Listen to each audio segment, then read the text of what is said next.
السلام عليكم ورحمة الله وبركاته. هنعمل النهاردة مع بعض دبابيس ومعاها بطاطس وبالبصل كده والفلفل المتقطع.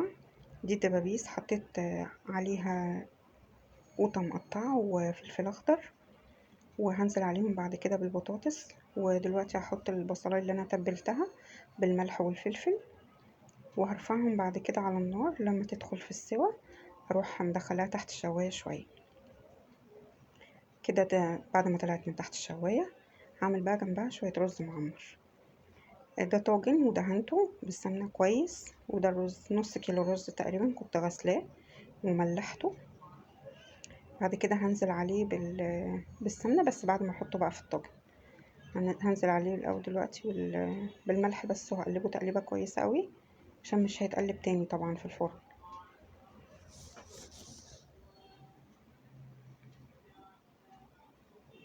كده نزلت اهو بيه في الطاجن.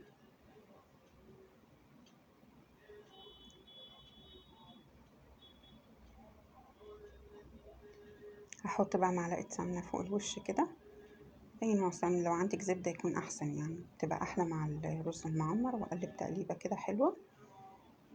وبعد كده اللبن هكون غلياه، يعني هحط اللبن الاول. انا غليته وشلت القشطة بتاعته على جنب، وبعد كده غليته تاني عشان انزل بقى باللبن مغلي على الرز فيستوي على طول ويبقى طري كده. لو اللبن مش مغلي بيبقى الرز ناشف، مش بيستوي بسهولة، ما بيستويش تقريبا اصلا.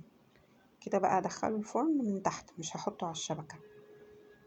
دي حتة القشطة اللي انا شلتها وحطيت عليها معلقة سمن برضو، وهنزل بقى يعني عليها كده على وش الطاجن من فوق، وبعد كده ادخله بقى الفرن.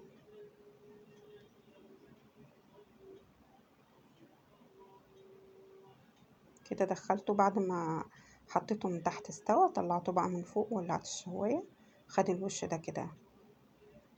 دول كده الاتنين مع بعض.